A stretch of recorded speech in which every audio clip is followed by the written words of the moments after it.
Ma avevamo già fatto presente nella passata commissione, corroborati, devo dire, dai pareri delle organizzazioni imprenditoriali e sindacali del mondo del turismo, che non andava bene così come erano stati concepiti.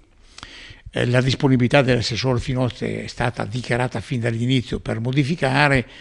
Abbiamo deciso di mettere tutto insieme il concetto delle città d'arte e abbiamo accolto di fatto le osservazioni presentateci dai mondi operativi. D'altra parte non avrebbe senso non far questo. In particolare abbiamo ricodificato che la laguna di Venezia comprende oltre a Venezia anche Chioggia ed il Cavallino, per cui in realtà il tematismo che riguarda queste città sarà sì il mare e sarà conseguentemente anche la laguna, ovviamente anche il mondo della città d'arte.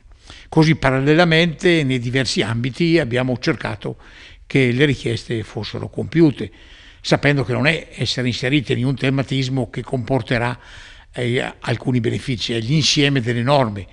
Sappiamo che siamo in attesa degli altri provvedimenti che sono più importanti, che definiranno il concetto di località, della destinazione e visione di quelli che saranno i comportamenti e le attività dei consorzi che operano già oggi, il ruolo delle province nella stagione di mutazione istituzionale e più ancora dei comuni. Questo arriverà nei prossimi immediati giorni per dare vera operatività alla legge. È chiaro che all'atto di questo abbiamo anche esaminato i rapporti con la Veneto Sviluppo, perché le norme nazionali ci impedivano una protezione senza fare una gara e abbiamo ipotizzato una norma transitoria che consenta che quegli sforzi che avevamo fatto per mettere a disposizione del turismo i fondi di rotazione e l'aumento della disponibilità di interventi agevolativi del credito trovino immediata attuazione. La norma speriamo di licenziarla in commissione giovedì in maniera che possa andare in aula già la prossima settimana. Ecco, io credo che questi interventi li abbiamo fatti tenendo molto in attenzione quello che è accaduto in questa stagione turistica. Si dice che il turismo ha tenuto.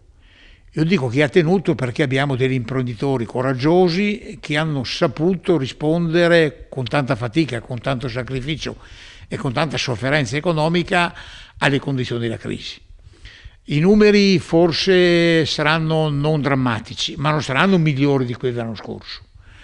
E questi numeri però al loro interno hanno comunque una diminuzione dei ricavi. Quindi per fortuna che questo nostro turismo ha retto, questo nostro turismo primo a livello nazionale, che ha attraverso la capacità degli imprenditori saputo reggere, che poteva essere diversamente una catastrofe, nonostante un mese di giugno spaventoso dal punto di vista meteorologico. Ebbene, noi a questo turismo, se vogliamo credere in questa nostra più grande impresa turistica, impresa economica e sociale, dovremo destinare una maggiore attenzione. E il bilancio sarà la prova attraverso la quale dovremo dimostrare che pur in carenza di risorse vogliamo che questo turismo continui a essere di capacità e di risposta al mondo che viene dall'estero per incontrare sempre di più e meglio un grande Veneto.